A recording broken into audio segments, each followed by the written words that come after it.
Facebook and Elizabeth Warren getting into a war of words over the weekend after Warren tested Facebook's political ad policy, posting a fake ad that said CEO Mark Zuckerberg endorsed President Trump. Facebook responding in a tweet, tagging Senator Warren directly, saying, quote, "It's better to let voters, not companies, decide on whether an ad is truthful."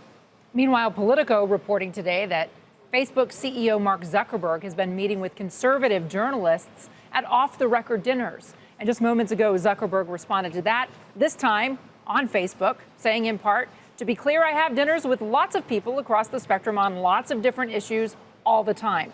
Meeting new people and hearing from a wide range of viewpoints is part of learning. If you haven't tried it, I suggest you do." Joining us now is the reporter behind the Politico piece, Natasha Bertrand. Also with us is Tony Rahm from the Washington Post, who has written a lot about Facebook and the pressure it's under on Capitol Hill. It's great to see both of you today. Natasha, first to you, talk a little bit about what Facebook is hoping to accomplish by dining and perhaps wining as well the people from the opposite sides of the aisle.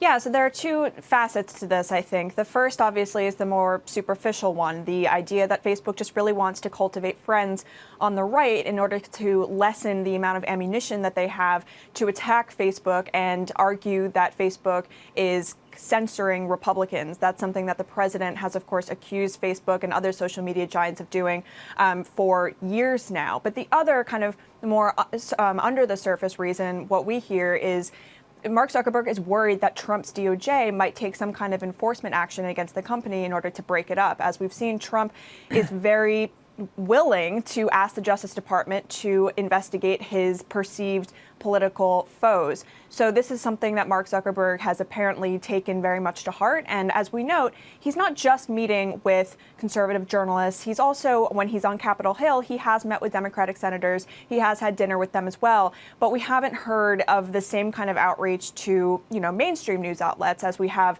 in the last couple months with all of these, influencers like Lindsey Graham and Tucker Carlson, et cetera. Tony, to the criticism from and the back and forth with Elizabeth Warren over the weekend, do you think there is a chance that Facebook could soon be defined as a publisher and have to take responsibility for the authenticity of the posts on its platform, particularly if they're making money around the sides of them?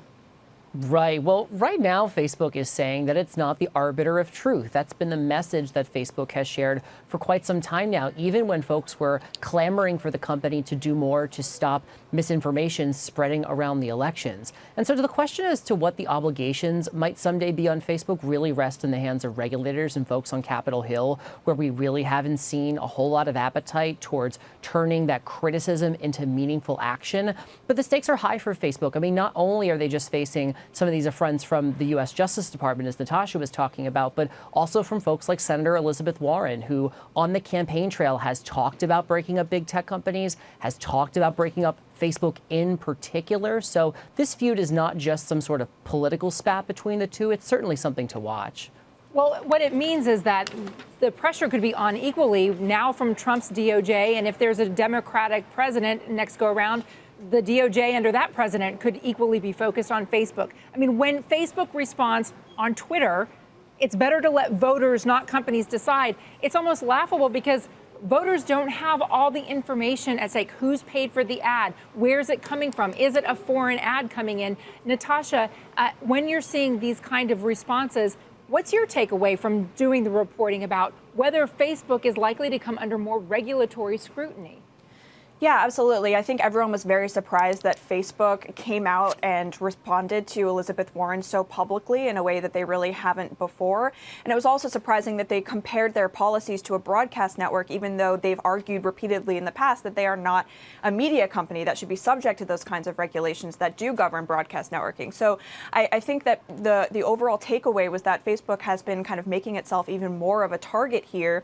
And this new reporting that we have about these meetings in recent months with conservative journalists and lawmakers is probably not going to make someone like Elizabeth Warren more confident in Facebook's ability to be a kind of neutral arbiter on this. There's a very big fear, especially on the left, that the Republicans and conservatives are trying to kind of work the refs before 2020 in order to allow more kind of Republican conservative ads to be on Facebook without proper fact checking, because as we saw, political ads aren't responsible for the kind of fact checking that the other content is on Facebook.